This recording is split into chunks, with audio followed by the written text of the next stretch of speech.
congolais palado toyoka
La seule nation que Dieu nous a donnée, c'est la République démocratique du Congo. Alors, on veut bien encore aujourd'hui parler de cette agression dans l'Est de la République démocratique du Congo. Entre qualification des faits et la justice, on en parle ce matin avec Maître Okito qui est là. Bienvenue. Tout va bien? Madame, ça va. Nous sommes très heureuses de vous retrouver encore sur ce plateau. De même, moi aussi, oui. Merci. Il avait disparu, il suivait le procès de Constant. On attend le 27, c'est ça, hein? Oui, oui, c'est dans quelques jours. Oui. Dans quelques jours. Déjà la semaine prochaine. Le réquisitoire vous énerve? Ça vous rassure? Ça a toujours été dans ce genre de circonstances, mais nous faisons confiance à la justice congolaise. Ouais. Monsieur Nathanaël, tout va bien? Oui, tout va bien, madame. La jeunesse congolaise se porte bien? Non, non, ça ne se porte pas bien. Si j'ai dit ça va bien, c'est que ce serait porter atteinte à cette jeunesse. Mais on survit quand même. C'est ça l'essentiel. Mais elle a été sacrifiée et puis elle en est où maintenant? Ah, maintenant, je pense d'ailleurs même nous avons atteint le niveau plus que sacrifice. Pourtant, elle est quand même de plus en plus aux commandes, hein, cette jeunesse, qu'on se le dise. Hein. Non, non, la jeunesse n'est pas aux commandes. Ah bon? La jeunesse n'est pas aux commandes. La jeunesse n'est pas aux commandes. Et puis lorsqu'on parle de la jeunesse, on ne parle pas de poste étatique. On parle de la politique mise en place pour une jeunesse. Ce n'est pas nommer 3-4 ministres que on subvient aux besoins de ceux qui ont étudié, qui n'ont pas d'emploi. Avant, c'était, on ne retrouve pas cette jeunesse dans la politique. Cette jeunesse ne s'intéresse pas, ne s'intègre pas. Mais maintenant qu'il y a même 2 ou 3 là.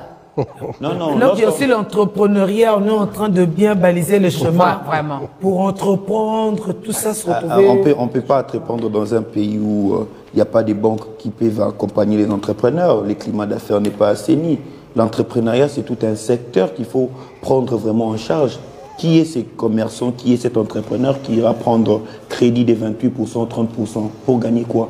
Et là, lorsque nous on parle de la jeunesse, je ne parle pas de figure de jeunes qui appartient à un système. Ils sont là en train de succéder à leur père. Je parle d'une jeunesse extra-système. Ceux-là qui n'ont personne pour les recommander. Ceux-là qui vivent loin de caméra. C'est de cette jeunesse-là qu'il s'agit. Les enfants des ministères. On fera un numéro spécial dans le jour qui vient pour parler vraiment de cette jeunesse qui est hors caméra. Monsieur Moubalama, tout va bien? Oui, merci beaucoup, tout va bien, on est là, je fais grâce. Merci pour l'invitation ce matin afin de parler de la République de façon républicaine. De façon républicaine aussi. De façon républicaine. C'est vrai qu'on suit avec un grand intérêt cette semaine. Beaucoup d'ONG, Amnesty International, Humanitarian, tout ça qui reviennent sur la situation qui se passe à l'Est. C'est pour ça qu'on parle même de qualification ou requalification parce que certains qui pensent qu'il y a quand même tentative d'extermination des Hutus. C'est là qu'on ira vers le génocide, à un moment controversé ou génocauste, prenez ça comme vous voulez. Mais la fin, c'est que au même moment, on est en train de vouloir qualifier ces choses-là, mais on nous recommande quand même la justice. On nous recommande ce que nous, on doit faire. Il y a aussi une certaine... c'est le mot qui va revenir d'ici là. Donc, c'est ça notre sujet du jour. Merci, madame. Comment est-ce que vous le prenez? Moi, je pense que par rapport à ce que nous vivons dans notre pays, il n'y a pas autre mot pour qualifier ce que nous vivons. Il y a un génocide bien organisé dans notre pays. Et cela a commencé depuis... Bien organisé par les Congolais S'il vous ou plaît, par... oui, je vais y arriver. Et cela a commencé depuis 1993. Parce qu'il faut limiter dans l'espace les crimes que nous avons connus dans notre pays. Il y a le crime qui part de 1993 en 2003, couvert par les rapports mapping. Et quand vous suivez, vous lisez ce qui s'est passé, par exemple, dans le Fizi Baraka, hein, dans le territoire de Fizi, il y a eu la politique d'exterminer des groupes ethniques, des groupes religieux, comme par exemple le Malkia Oubembe, c'était toute une église qu'on avait massacrée. Et les éléments qui permettent de qualifier d'un crime de génocide, c'est quand on vise un groupe ethnique, un groupe religieux. Et ça a été le cas dans notre pays. Aller à Makobola, aller à Kassika, où on avait enterré des femmes vivantes. Et parmi ces femmes, il y a eu des femmes qui étaient grosses. Ils ont été enterrées vivantes, d'une ethnie. Qu'est-ce que vous voulez qu'on dise encore? Et le rapport a été retracé. Et les acteurs de ces crimes-là sont cités. Sont connus. Le rapport part de 1993 en 2003. Il y a aussi une autre partie des crimes qui part de 2003 à ce jour. Et c'est pourquoi nous, on a toujours insisté sur le tribunal pénal international. Parce qu'il y a des crimes que nous avons connus dans notre pays que la CPI ne peut pas poursuivre.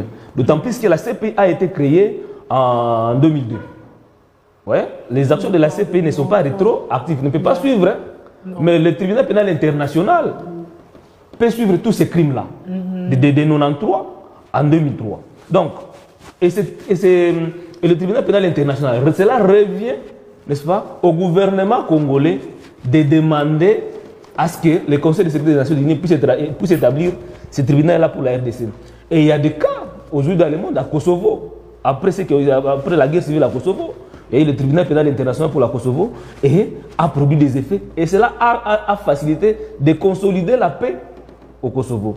Au Rwanda, en 1994, où on parle de 600 000 à 800 000 morts.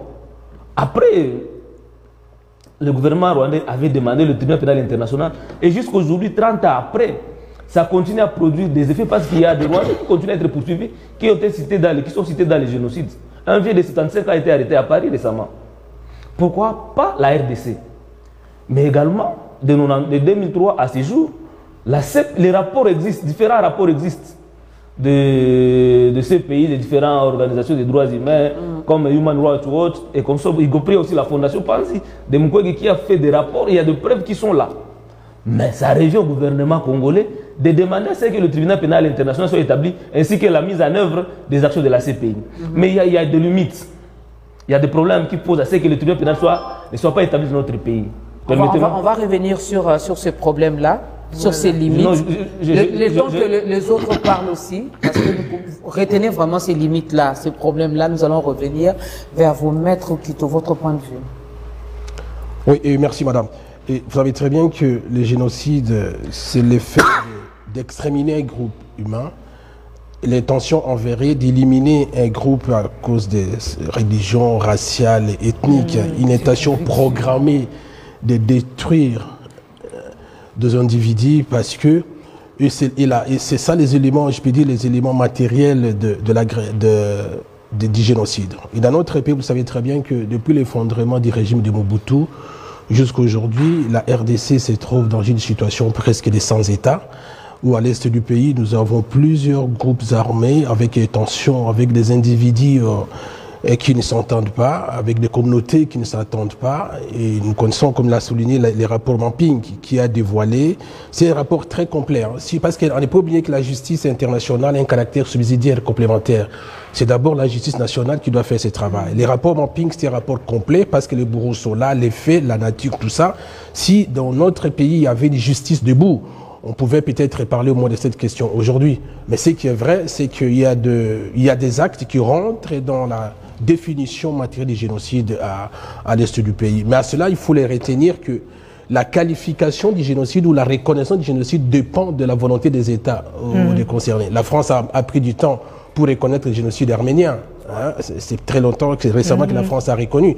Donc tout dépend de ce qu'un État peut apprécier par rapport aux éléments matériels regroupés que non génocide. Nous pourrions à notre niveau nous dire il y a eu génocide congolais alors que personne d'autre ne le reconnaîtrait. Oui, ce n'est pas parce que les autres ne reconnaissent pas que nous avons pas l'obligation de reconnaître, parce que les victimes sont les nôtres, nous avons des rapports, nous avons de preuves que réellement il y a un génocide sur le territoire congolais. Et ça prendra du temps, peut-être après, dès 20 ans, 30 ans, le Rwanda peut reconnaître le génocide congolais. Tout dépend du changement du régime au Rwanda. Donc c'est à nous de vulgariser, de présenter les faits et aussi de faire de la diplomatie extra, peut-être nationale, pour que d'autres nations reconnaissent que réellement en RDC, il y a un génocide, parce que les génocides sont des crimes qui sont imprescriptibles. Ça prendra le temps que ça prendra, mais un jour on finira par juger les auteurs. Alors ça, c'est ce qu'on fera sur le plan international, mais au plan national, on reviendra sur ce que nous-mêmes, on est censé faire, parce qu'il y a aussi beaucoup de recommandations dans ce sens-là. Nous saluons Monsieur Mathieu. Oui. On en profite pour te dire bonjour. Oui, bonjour. Tout va bien? Oui, tout va bien.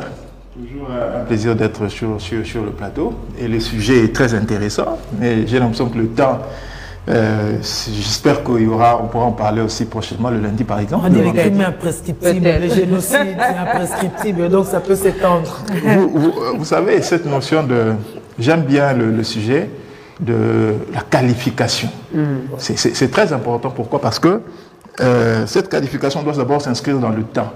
Parce que si nous analysons très bien, nous verrons que nous constaterons d'abord en tant que Congolais qu'il y a une évolution dans les qualificatifs de ce qui se passe à l'Est. Il y a eu un temps où on était en train beaucoup plus de marteler en termes de balkanisation. Tout le monde était focalisé sur la balkanisation. Et je crois depuis même Lumumba, on parlait de balkanisation. Oui, sans que le Congolais ne comprenne trop ce que ça voudrait signifier. Alors qu'il y avait aussi énormément de choses qui étaient cachées sous cette expression-là de balkanisation, parce qu'il y avait des visées derrière. C'était plus, il y avait l'exploitation des ressources, mais il fallait éliminer des peuples pour ça, il fallait s'aimer la terreur. Mais nous en sommes au point où nous devons dire qu'il faudrait poser des actes tout en laissant le temps au temps, parce que tout se fait avec le temps. Je vois mon ami qui a donné des très beaux exemples pour dire que voilà, il s'est passé tel fait à tel pays, il y a eu un tribunal qui a été installé. Mais tout ça ne peut s'inscrire que dans le temps, bien évidemment, avec la volonté de nous-mêmes, peuple congolais, d'abord. Le maître dit quelque chose de très important, ce n'est pas parce que les autres ne reconnaissent pas les faits qui se passent à l'Est que nous, en tant que Congolais, ne devons pas reconnaître. C'est à nous de batailler de sorte que le monde puisse connaître ce qui se passe au niveau de la République démocratique du Congo et poser des actes de sorte que l'extérieur puisse nous imiter. Et moi, je félicite cette affaire de Génocoste. Il y a quelques années, on n'en parlait pas. Certains se plaignaient exactement comme mon frère était en train de se plaindre, mais des gens meurent là-bas, il y a le génocide là-bas au Rwanda, tout ça est arrivé. Mais ici, nous ne faisons rien. Aujourd'hui, il y a des prémices qui ont été établies. On parle de Génocoste, mais on ne doit pas se limiter à ça. On doit, à un moment donné, prendre le rapport mapping qui a été évoqué, parce qu'il y a des noms qui sont cités. Il faudrait qu'il y ait des tribunaux, soit un tribunal spécial pour la RDC, ce qui se passe à l'Est, je suis totalement d'accord avec. Il faut que toutes ces choses soient établies afin que chaque responsable puisse être poursuivi. Mais maintenant, il y a une question importante à se poser. Nous sommes dans un pays où les conflits font en sorte que nous devons privilégier la paix et des fois au détriment de la justice. C'est ça le grand problème. C'est ça le grand problème. Et c'est le contraire qu'il faut en faire. Normalement, c'est le contraire qu'il faut faire. Mais ça, c'est pas notre culture, c'est pas notre ADN. Hein? Normalement, c'est le contraire qui devrait être fait. C'est-à-dire d'abord la justice afin de mener à la paix. Mais ce que nous faisons, nous privilégions la paix sans nécessairement passer par la justice. Pourquoi?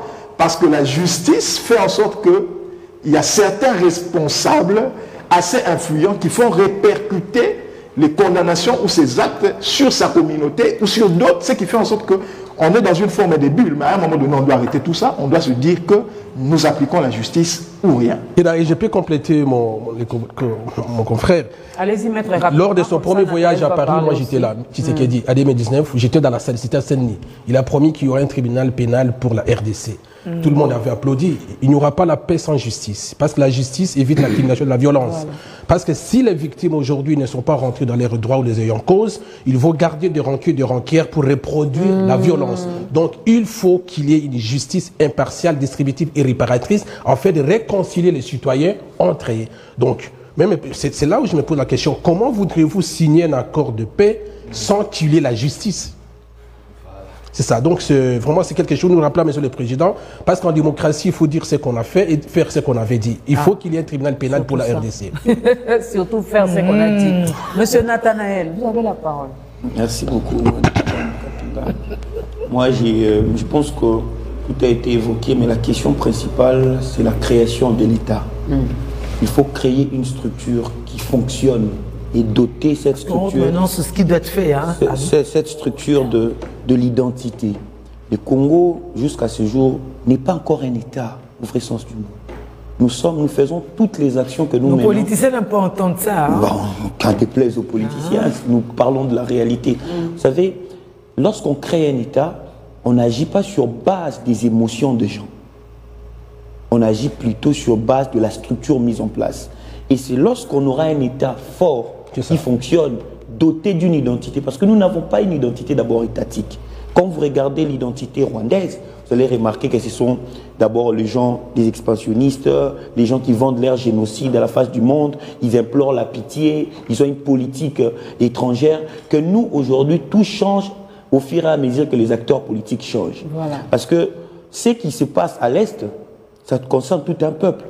Mais pour que cela prenne de l'impact, l'État est imprescriptible, mais les hommes passent. Si toutes les décisions seront prises sur base des hommes, quand ceux-là vont passer, ceux que ça va arranger ne vont pas continuer la lutte. D'où la première lutte, c'est de créer les institutions. Une fois qu'on a les institutions, on a une justice, on a une administration, c'est fini. Vous allez voir, ça ne prendra pas beaucoup de temps. Parce que les États ne respectent que les États. On ne respecte pas les individus, même si tu es puissant, tu as beaucoup d'argent. L'État respecte que l'État. Si les États-Unis veulent nous respecter, reconnaître notre génocide, nous devons être un État qui fonctionne.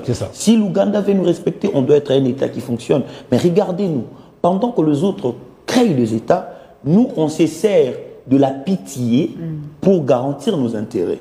Exemple simple, s'il s'agit de parler du génocauste, si ça m'arrange moi, à ce moment-là, je mets ça en exergue. Si ça ne vous arrange pas. Si ça ne m'arrange pas, je mets au frigo. Parce que l'on connaît tellement bien que la population congolaise est un peuple qui est hospitalier, un peuple attaché aux valeurs, attaché à la famille, un peuple qui a la compassion. Quand vous touchez l'émotion du peuple, il vous soutient.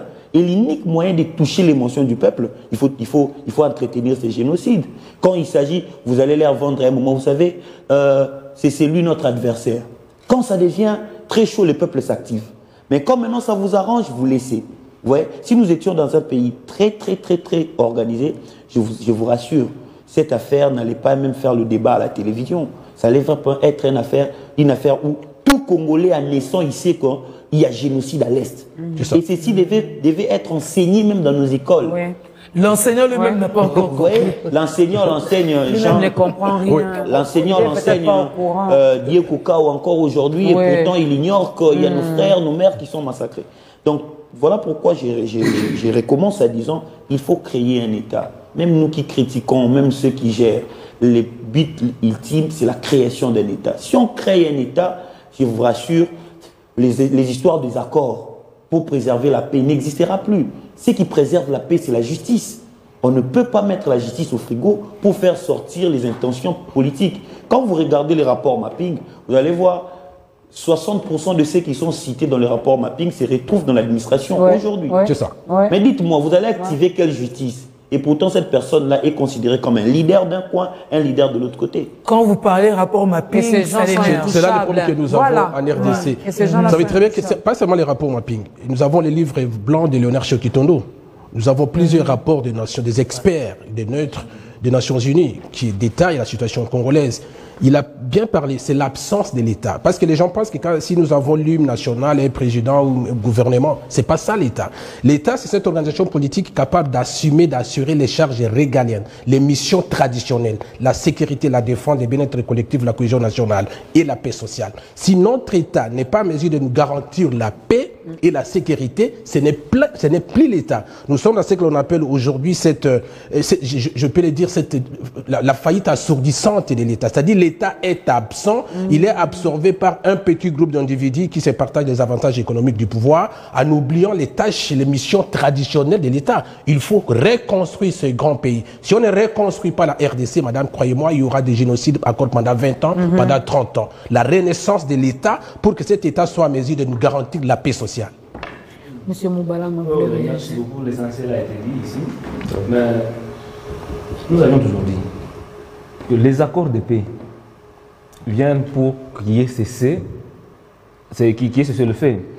Mais la justice vient consolider les acquis obtenus dans les accords de paix. Depuis Sun City jusqu'au jour d'aujourd'hui, on a marché sur les attributs de la justice en favorisant la paix. Les conséquences sont aujourd'hui là. Et c'est que j'ai dit, le limite des rapports mapping que nous avons. Ah oui, les limites. Tous ceux qui ont été cités dans le rapport mapping, qu'ils soient de l'armée ou de la politique, ils se sont retrouvés au plus haut sommet de l'État. Et ce sont ces mêmes gens qui, hier, ont bloqué le président Kabila à ne pas demander le tribunal pénal international pour la RDC. Les mêmes personnes encore aujourd'hui, ils se retrouvent derrière le président Tshisekedi. C'est ça. Et en 2021, Dr Denis Mukwege rencontre le président Félix. Il lui dit, Monsieur le Président, pour bien asseoir votre pouvoir, il ne faut pas marcher sur les attributs de la justice. Demandez à ce que le tribunal pénal international soit établi pour la RDC, afin que tous ceux qui ont participé dans des crimes être punis. Soient jugés. Et le président avait répondu favorablement. Mais jusqu'au jour d'aujourd'hui, rien n'a été fait. Regardez aujourd'hui l'accord signé à Washington, l'accord de principe signé à Doha. La justice a été mise à l'écart. Voire même à Doha, on va plus loin. Donc tout ce que la justice interne, maître l'a dit, a été déjà fait à l'interne. Nang a été condamné avec compagnie. On demande à ce que toutes les poursuites judiciaires soient mises en berne. Et voilà la source de prolifération des groupes armés dans notre pays.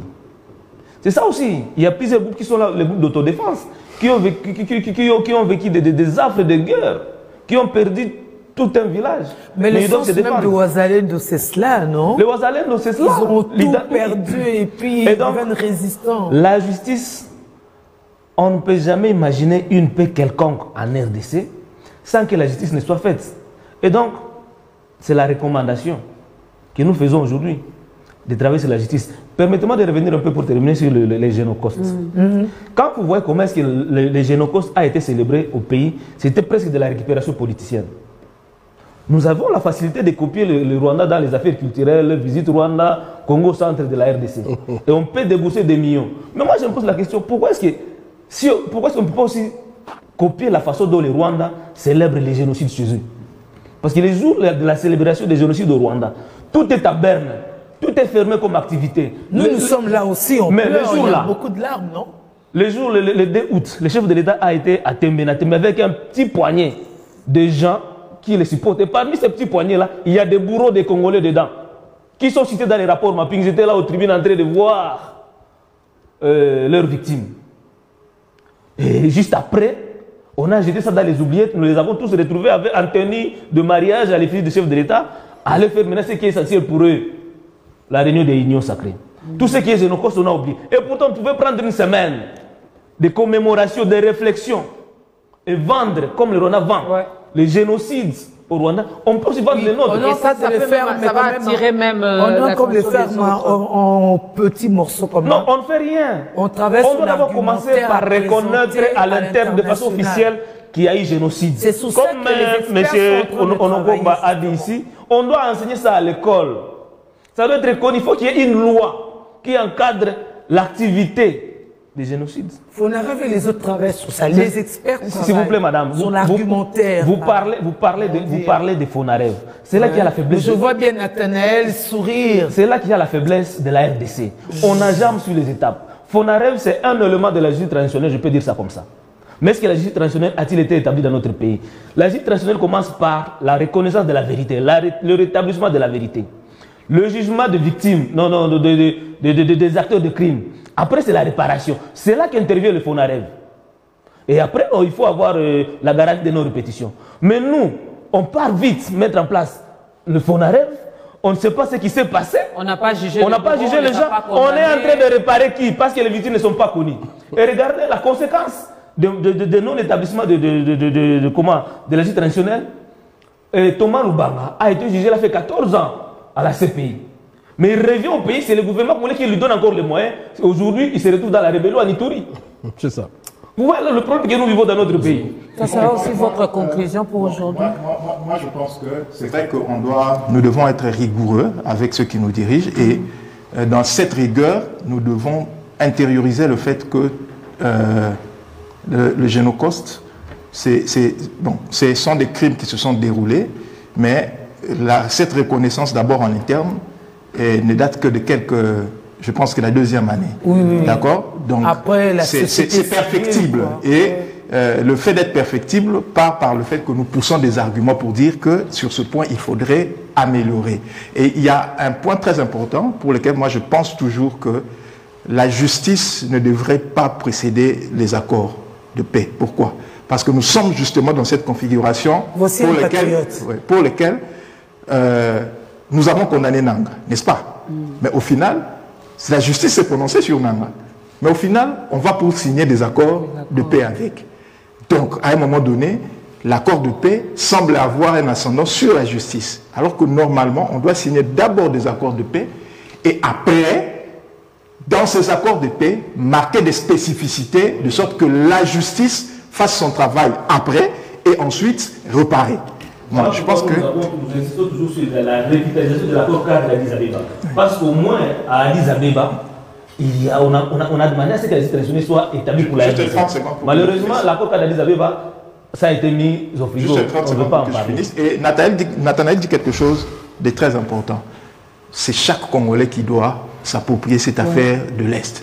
Il ne faudrait pas attendre nécessairement que les pas soient marqués par certaines autorités qui font des choses en fonction des tendances politiques.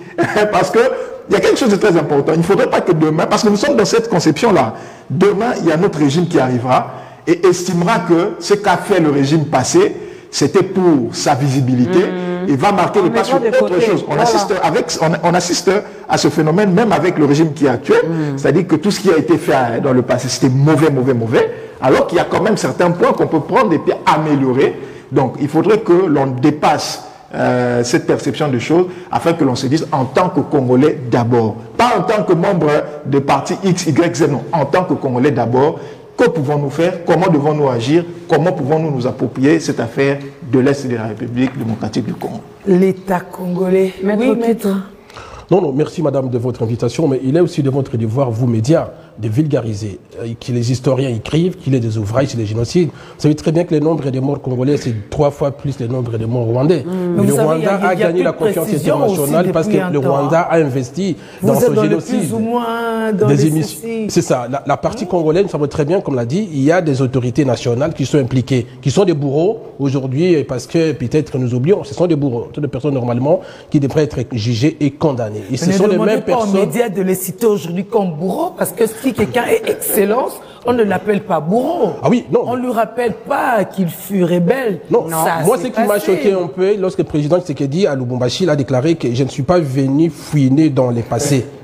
C'était cette expression en tant que juriste et avocat, il me dit, président. Mais dans les vécus, on est bien en train de fouiner quelque part. Oui, mais ça, quand il a dit ça, ça m'a choqué, moi, parce que, oui, la justice, seule la justice peut nous garantir la paix durable en RDC. Si elle est absente, Congo sera toujours dans le décombre de la mort, là où nous sommes aujourd'hui. Mais il faut que vous, les médias, les peuples congolais, que chacun doit déployer des énergies nécessaires pour que les mémoires de ceux qui sont morts ne soient pas oubliées. Mais mettre 30 secondes, la justice peut tout réparer. Une justice avec qui? Oui, mais la justice peut. Oui, je sais qu'il mais il faut de la volonté politique. Et Moutamba a initié des réformes nécessaires. Ah, mais lui-même, nous avons vu. Oui, lui-même, oui, ça c'est autre chose. Nous avons vu les procureurs de la CPI venir en RDC nous promettre qu'il y aurait une justice internationale. Parce que internationale, c'est-à-dire une partie subventionnée par les Nations Unies avec les magistrats non congolais ou des magistrats étrangers. Ça a été la promesse du chef de l'État. Et le peuple attend, parce que le peuple et les victimes attendent qu'il y ait une justice réparatrice et après nous aurons la paix durable. Mais si nous pensons aujourd'hui à passant par des accords politiques et par moments aléatoires et imprévus, il n'y aura jamais la paix en RDC. Et pourtant, la paix constitue donc la première des valeurs pour la reconstruction démocratique d'une société libre. Nathanaël, s'il n'y aura jamais la paix, s'il n'y aura pas cette justice, la jeunesse, là, il faut lui trouver un autre mot que le sacrifice. Hein. Bon, moi, j'ai toujours dit, les Congo de Patrice Emery Lumumba a été dirigé par Mobutu pendant 32 ans. Après la chute de Mobutu, ce Congo a été enterré. Et le Congo que nous avons aujourd'hui, c'est l'invention de 2003 par les belligérants, parce que l'acte créateur d'un État, c'est la Constitution. Ils se sont mis d'accord, ils ont dit, voici comment on va diriger les pays, voici comment nous voulons que notre pays soit représenté, voici comment nous voulons que les choses puissent évoluer. Un président doit avoir 2 mandats, voici l'organisation judiciaire qui sera dans notre pays. Ils ont mis tout ça en place et le Congo a débuté en 2006, normalement, en 2006. Et vous allez remarquer que le rapport mapping qui va de 98 ou 93 à 2003 a existé dans l'ancien Congo. Ça, c'est l'élément capital. Le nouveau Congo a été créé avec toutes les personnes citées dans les rapports mapping. De l'ancien Congo. De l'ancien Oui, c'est un nouveau Congo. Ouais. Ne Ils passez ont- plus aux choses passées. Oui, donc c'est-à-dire que... Nouveau Congo, mais avec Ne les passez anciens plus, ne Congolais. pensez plus aux choses passées. C'est-à-dire quand ils ont créé ça, ils ont créé un élément qui va mettre frein à tous les besoins ou à tous les envies qu'ils ont eu à avoir en 93 jusqu'à 2003. C'est-à-dire désormais, personne ne fait recours aux armes, tu fais recours aux armes, il y a la justice. Désormais, personne ne fait la rébellion, tu fais la rébellion, il y a la justice. Désormais, personne ne tue, personne ne trahit la nation. Maintenant, le problème, c'est que lorsque l'on gère la République démocratique du Congo, il ne faut jamais gérer le Congo comme si c'était le Congo qui accédait à l'indépendance. C'est ça l'erreur. Quand vous gérez comme si c'est un pays qui a accédé à l'indépendance, vous ignorez les béabas de 2003, vous citez les vieux démons et nous allons recommencer à zéro. C'est ce qui s'est passé avec la rébellion actuelle. C'est-à-dire, on s'est mal comporté vis-à-vis de certains individus. On a cru prendre l'État à notre possession. On a voulu briser les ciments qui maintenaient l'unité nationale. N'oubliez pas les changements de la Constitution. J'ai vu tout le monde parler sur ça, qu'il faudrait changer, excepté mon frère Mathieu Badjogo, que j'ai pas vu. J'ai pas vu faire la publicité du changement de la Constitution. Mais si c'était prononcé. Oui, oui. Alors, c'est-à-dire que une fois que vous avez touché, vous dites aux belligérants maintenant que ce qui vous maintenez captif n'est plus d'actualité. Faites ce que vous voulez. Et raison pour laquelle on recommence maintenant comme à zéro. En réalité, le Congo dans son état actuel se retrouve en 2003. Parce que vous allez voir, il y a la rébellion, il y a tantôt les accords de Doha, tout est en train de chiter, par-ci, par-là, il y a tout. Chacun exige des preuves de bonne foi. Vous voyez? C'est-à-dire qu'à ce moment ici, voilà pourquoi moi je rentre en disant il faut créer le Congo, il faut créer un État. C'est-à-dire cette fois-ci avec les mêmes belligérants. C'est-à-dire que cette fois-ci. C'est ça le problème. Les problèmes là où le Congo des belligérants. Voilà là où je suis arrivé. C'est-à-dire l'acte qu'a fait le président sortant en 2018, quand bien même tout ce qu'il a eu à faire, c'était un acte qui respectait l'un des engagements de 2003. C'est-à-dire personne ne doit rester président à vie. Donc, peu importe, il faut quitter. Le fait de quitter, que les gens critiquent, il n'y avait pas de bonnes élections, il y avait quoi? Mais parce qu'il y a eu alternance. Oh, il y avait pression, oui. Même parce qu'il y avait alternance, c'était un élan de créer la nation. Et fort malheureusement, nous avons passé à côté parce qu'on a voulu faire quoi que ce soit. Maintenant, pour moi aujourd'hui, dans ce processus de création de l'État, il faut que l'élite congolaise puisse réfléchir. Parce que tous ces politiciens, ils ont... L'élite est affamée. Vous savez, le prof d'université, maintenant, ils n'ont plus que 1000 $.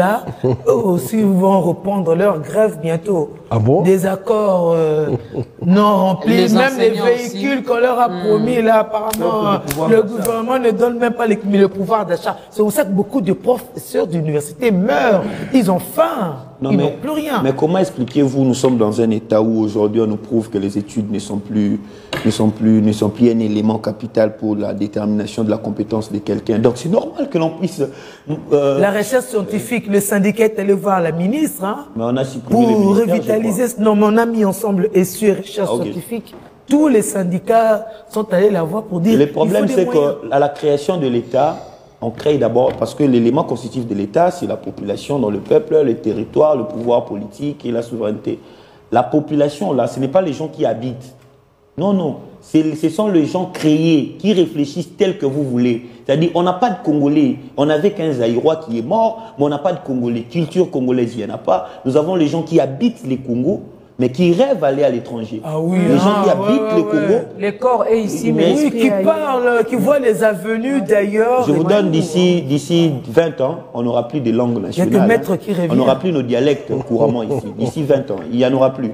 Il y a la culture, il n'y aura plus. L'histoire du pays, si vous posez la question à 5 jeunes en cours de route, parlez-moi de l'histoire de l'indépendance, 5 vont t'attonner, personne ne va te dire vrai. Si on nous posait même la question de savoir qui ont accédé à l'indépendance, c'est l'histoire que les jeunes Congolais ont fait. Hein. Si vous posez la question pourquoi Lumumba est mort, ou même comment Lumumba est mort, ils vous diront Lumumba, même pour rigoler. D'ailleurs, madame, vous avez soulevé un point très important de la justice sociale. Parce que parmi les éléments qui constituent la stabilité d'un État, c'est les inégalités sociales. Lorsque vous soulevez qu'un professeur d'université paye à peu près $700, loyer peut-être 450 son appartement, le reste est $200, à vivre avec une famille de 5 enfants, vous voyez donc cette injustice sociale crée de la violence permanente. Parce que l'État doit garantir une forme d'égalité en termes d'accès aux droits. Si dans notre société, nous pensons seulement que ceux qui ont droit au chapitre du bonheur, c'est le politique, c'est l'Assemblée nationale, c'est la femme de la santé, tout ça. Donc, on s'écarte du sens social de l'État. Donc, c'est pourquoi la violence, elle est permanente en RDC. Il ne faut pas seulement voir la violence du groupe armé, mais aussi voir la violence de ceux qui subissent l'injustice sociale. Les policiers de roulage, à une certaine heure, vous ne pouvez plus vous promener librement, calmement. Il y a des différentes infractions. C'est vraiment la femme, malheureusement. Il y a des infractions telles que visage suspect, vagabondage nocturne, excès de liquide, détention d'un téléphone avec le visage qui ne correspond pas. Ah oui, mais il y a beaucoup des infractions comme ça. Oui. Mais ici, moi, quand je regarde le Congo, on doit créer le Congolais. Il faut créer, parce que cette politique-là, vous voyez le secteur d'enseignement, c'est le secteur où la plupart de personnes négligent. Et le ministère de la Culture, ça doit être le vice-primature, ces ministères-là. On n'a pas de culture congolaise. Imaginez aujourd'hui, quand vous posez la question à un jeune, dis-moi réellement, le Congo, quelle a été son origine? Qui sont morts pour le Congo? Comment ça s'est passé? On vous relate l'unique version que nous avons du Congo, c'est le film qu'on a fait de Lumumba. Vous imaginez, quand on vous pose la question, Tchombe, comment est mort Moïse Tchombe? On ne vous dira pas. Quand vous posez la question, Nathanaël, merci. Il y a tellement de choses à dire. Mais ce qu'il dit, c'est vrai. Je me suis toujours posé aussi la question, pourquoi il y a toujours des changements au sein du ministère du genre, famille et enfants? Moi, je me rends compte que c'est un ministère où on ne doit pas tout le temps changer des ministres. Là, c'est un ministère réservé aux femmes. Hein? Oui. Mais maintenant, est-ce qu'il n'y a pas moyen de garder une ministre, même pendant autant d'années, la laisser un peu travailler? On parle de l'État, mais tout commence également dans nos familles. Est-ce qu'il existe encore des familles au Congo? Quand je parle de la famille, je vois la famille au vrai sens même du mot. Mais si la politique n'est pas définie justement la famille le congolaise... dont on parle, ils sortent d'une famille. Hein. Oui. Ils ont été éduqués par une femme. Ils ont été scolarisés. La famille était derrière pour les accompagner. Je crois qu'il y a des choses que nous devons, s'il y a vraiment des ministères où on doit garder vraiment les yeux braqués sur, c'est le ministère de genre, famille, enfants, ministère de la culture. Surtout la culture. Surtout la culture. En fait, nos enfants sont perdus. Nos enfants sont perdus. Exemple quand vous parlez des gens qui sont ici, mais le corps est ici, mais la tête, l'esprit, l'âme, le reste là est ailleurs. Ça, madame, si vous posez la question, les Koulouna congolais sont des victimes ou des bourreaux? Sont des victimes. Les deux. Madame Allez, finir. Retrouvez-moi demain, les deux. Retrouvez-moi demain à 10h15 sur Canal 4, Canal+, sur TNT, sur là où vous pouvez regarder B1, même sur YouTube. À 10h15, Maman Dorcas sera là pour le compte de ta grandeur. Si tout va bien, je crois, j'essaierai. Si c'est pas avec Michel Bakena, je serai avec l'évangéliste Moïse Matuta. En tout cas, on est ensemble le lundi, ça sera un peu compliqué. Je crois que j'ai un invité, j'ai Femme Tamar qui doit passer, je crois. Elle va parler religion. C'est ça qu'on parle de notre culture. Notre culture aussi est trop de religion. Mais on peut garder ça s'il n'y a pas de news, si Jésus ne revient pas avant vendredi, on peut garder ce sujet pour le vendredi. J'ai beaucoup aimé la question de Maître Okito. J'ai beaucoup aimé cette question. On peut revenir sur ça le vendredi, si vous servez. Avec On plaisir. a parlé de Avec l'État plaisir. et tout C'est comme ça. ça que l'État a tué la famille au Congo. Ah, c'est pour ça qu'il faut commencer par... L'État a tué la famille au Congo. Nathanaël dit il faut créer le Congo. C'est l'État qui va définir Mais le je papa. me pose la question, on va créer le Congo avec qui? Pas On avec va les créer anciens l'État Zaïrois, avec pas avec les anciens Zaïrois, ni avec les anciens Maman, Congolais. maman Dorcas. Oh, on a toujours ces anciens Zaïrois qui Non, ne là, veulent vous pas perdez, partir. hein. Voilà, portez-vous bien, bon week-end. Évitez le stress, évitez les angoisses, évitez les soucis, évitez les stress. Je ne sais pas. Je ne sais pas comment vous allez faire, mais en tout cas, évitez. Parce que la création là, de l'État, c'est pas aujourd'hui. Ah. Donc attendez Et de vous voir risquez ça de mourir plutôt que de nous précéder de et l'autre sans pour côté. autant participer Ah. à cette création du Congo. Ah. Donc le Congo a besoin de vous. Ouais. Prenez bien soin de Les vous. jeunes ne vieillissez pas. Attendez. Restez Bah, positifs. bon, au revoir. Les choses changeront. On ne veut plus de... Bon, bye. Au revoir.